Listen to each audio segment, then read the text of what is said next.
حضرت داؤد علیہ السلام اور حضرت سلیمان علیہ السلام کے بعد اور زکریا و یحییٰ علیہ السلام سے پہلے تشریف لانے والے انبیاء میں سے ایک جلیل القدر نبی حضرت شعیہ بن امسیہ ہیں۔ آپ ان انبیاء علیہ السلام میں شمار ہوتے ہیں جنہوں نے سیدنا عیسیٰ اور نبی کریم صلی اللہ علیہ وآلہ وسلم کی بشارت دی۔ سیدنا شعیہ کے دور اقدس میں بنی اسرائیل پر حزقیہ بادشاہ حکومت کرتا تھا۔ حضرت حزقیہ رضی اللہ عنہ حضرت شعیہ علیہ السلام کے مطیع و فرمانبردار تھے۔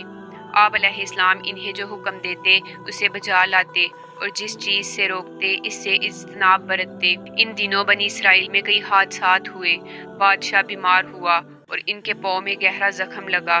اسی دور میں بابل کے بادشاہ نے بیت المقدس پر چڑھائی کی۔ اس بادشاہ کا نام سنخاریب بتایا جاتا ہے۔ ابن اسحاق کے بقول اس کے لشکر میں 60 لاکھ جھنڈے تھے۔ بنی اسرائیل کے لوگوں پر سخت دہشت طاری ہو گئی۔ بادشاہ حزقیہ نے اللہ تعالیٰ کے نبی شعیہ علیہ السلام سے عرض کیا کہ اللہ تعالیٰ نے سنخاریب بادشاہ اور اس کے لشکر کے بارے کیا وحی فرمائی ہے؟ شعیہ علیہ السلام نے فرمایا، ابھی تک تو ان کے بارے کوئی حکم نازل نہیں ہوا۔ پھر وحی کا نزول ہوا اور بتایا گیا کہ حزقیہ سے کہو کہ وصیت کرے اور اپنے بعد کسی کو بادشاہ مقرر کرے، کیونکہ اس کی موت کا وقت آ پہنچا ہے۔ جب حضرت شعیہ علیہ السلام نے انہیں وحی کی بابت آگاہ فرمایا تو حزقیہ قبلہ روح ہوئے، نماز ادا کی، اللہ تعالیٰ کی حمد و ثنا کی، دعا مانگی، خوب روئے اور نہایت آہوزاری کرتے ہوئے التجا کی، اے اللہ، اے تمام پالنے والوں کے پالنے والے، اے تمام معبودوں کے معبود، اے رحمان و رحیم ذات، اے وہ ذات جسے اونگ اور نیند نہیں آتی، میرے عمل اور حسن قضا کا بنی اسرائیل سے تقاضا کرنا۔ یہ سب نعمتیں تیری عطا کرتا ہیں، تو میرے دل کی باتوں کو خوب جانتا ہے، میرے ظاہر اور باطن اور ارادہ سوچ سے خوب واقف ہے۔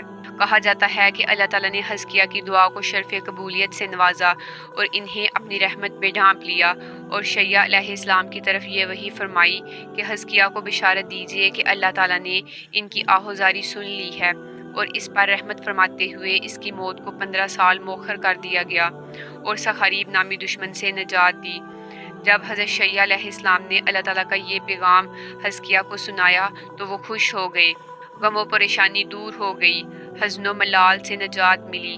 بس آپ سجدہ ریز ہوئے اور التجا کی، اے اللہ، تو جسے چاہتا ہے ملک عطا کرتا ہے اور جس سے چاہتا ہے چھین لیتا ہے، جسے چاہتا ہے عزت سے نوازتا ہے اور جسے چاہتا ہے ذلت سے دو چار کر دیتا ہے۔ تو اول ہے، تو ہی آخر ہے، تو ہی ظاہر ہے، تو ہی باطن ہے، تو اپنے بندوں پر رحم فرماتا ہے اور غم کے ماروں کی التجاؤں کو سنتا ہے اور دعاؤں کو قبول کرتا ہے۔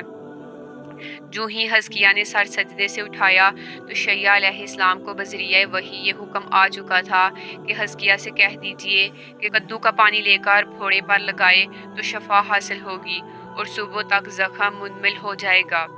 آپ نے ایسا ہی کیا اور شفا یاب ہوئے۔ اللہ تعالیٰ نے سنخاریب کے پورے لشکر پر موت طاری کر دی۔ صبح ہوئی تو سنخاریب اور اس کے 5 ساتھی، جن میں بخت نصر بھی تھا، زندہ تھے، لیکن باقی پورا لشکر ہلاک ہو چکا تھا۔ بنی اسرائیل کے بادشاہ حزقیہ نے انہیں قید کر لیا، بیڑیاں پہنا دیں اور انہیں ذلت و مسکنت کی حالت میں مختلف شہروں میں پھرایا گیا۔ ان میں سے ہر ایک کو روزانہ 2 جو کی روٹیاں کھانے کو ملتی، پھر انہیں قید خانے میں ڈال دیا۔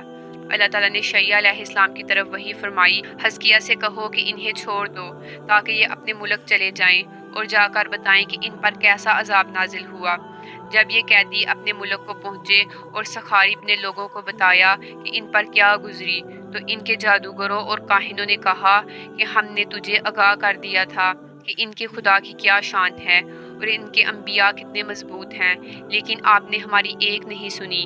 بنی اسرائیل ایک ایسی قوم ہے کہ جن کے خدا کو کوئی شکست نہیں دے سکتا۔ سنخاریب نے اس کے بعد 7 سال زندگی گزاری اور وہ بھی خوف و ڈر میں مبتلا رہ کر بالآخر وہ مر گیا۔ ابن اسحاق سے منقول ہے کہ 15 سال کے بعد حزقیہ کی وفات ہو گئی۔ ان کے وصال کے بعد بنی اسرائیل میں فساد برپا ہو گیا، ان میں طرح طرح کی بدعتیں شروع ہو گئیں، ان کی شرارتیں بڑھ گئیں۔ اللہ تعالیٰ نے شعیہ علیہ السلام کو وحی فرمائی تو آپ بنی اسرائیل میں کھڑے ہوئے، انہیں وعظ و نصیحت کی اور انہیں اللہ تعالیٰ کے سخت عذاب سے ڈرایا، جیسے کہ اللہ تعالیٰ نے انہیں حکم دیا تھا۔ بس یہ بھی واضح فرما دیا کہ اگر تم باز نہیں آؤ گے تو تمہیں سخت سزا سے پالا پڑے گا۔ جب آپ ان سے گفتگو کر چکے اور اللہ تعالیٰ کا پیغام پہنچا چکے تو لوگ آپ کو قتل کرنے کے لیے آگے بڑھے۔ آپ بھاگ نکلے اور ایک درخت کے قریب سے گزرے۔ درخت پھٹ گیا اور آپ علیہ السلام اس میں داخل ہو گئے۔ شیطان مردود جو وہاں موجود تھا، اس نے حضرت شیعہ کے کپڑے کے ایک کونے کو درخت سے باہر ظاہر کر دیا۔ جب لوگوں نے دیکھا کہ آپ درخت کے تنے میں چھپے ہیں تو آری لائے اور درخت کے ساتھ ساتھ آپ کو بھی چیر کر 2 ٹکڑے کر دیا۔ ایسا ہی واقعہ حضرت یحییٰ علیہ السلام کے والد سیدنا زکریا علیہ السلام کے ساتھ پیش آیا۔ انا للہ و انا الیہ راجعون۔